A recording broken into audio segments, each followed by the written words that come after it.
आणि शिरीष महाराज मोरेंच्या कुटुंबियांना उपमुख्यमंत्री एकनाथ शिंदेंनी मदत केली आहे।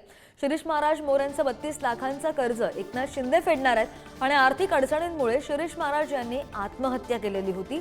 विजय शिवतारे यांच्याकडे एकनाथ शिंदेंनी 32 लाख रुपये सुपूर्द केले। अधिकची माहिती करून आमचे प्रतिनिधी बालाजी पोद्दार आपल्या सोबत आहेत। बालाजी, आपण काही दिवसांपूर्वीच पाहिलं की शिरीष महाराज यांनी आत्महत्या केली, मात्र आता त्यांची मदत उपमुख्यमंत्री एकनाथ शिंदे करणार आहेत असं कळतंय।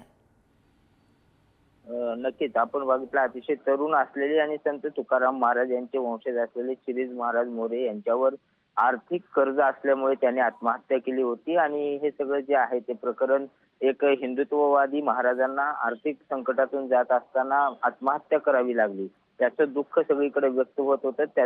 त्यासाठीच आता उपमुख्यमंत्री एकनाथ शिंदे यांनी त्यांच्या कुटुंबियांना मदत करण्याचं ठरवलेलं आहे आणि 32 लाख रुपये त्यांचं जे कर्ज आहे ते फेडावं, यासाठी 32 लाख रुपयाची जी मदत आहे ती विजय शिवतारे जे शिवसेनेचे नेते आहेत त्यांच्याकडे सुपूर्द केलेली आहे। आणि आता थोड्या वेळामध्ये त्यांच्याकडे ती मदत सुपूर्द केली जाणार आहे आणि त्यांच्या कुटुंबांना दिलासा देण्याचा, मदत करण्याचा प्रयत्न उपमुख्यमंत्री एकनाथ शिंदे यांनी केलेला आहे। आणि यापुढेही मदत देण्याची आवश्यकता असेल तर आम्ही मदत करू, अशी भावना सुद्धा उपमुख्यमंत्र्यांनी यावेळी व्यक्त केली असल्याचं शिवतारे म्हणालेत। आणि आज त्यांना ती मदत मिळणार आहे।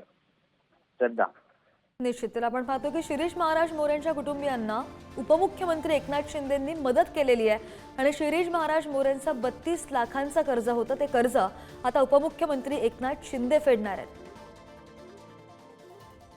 बालाजी, अपडेट घेत राहू, धन्यवाद दिलेल्या माहितीसाठी।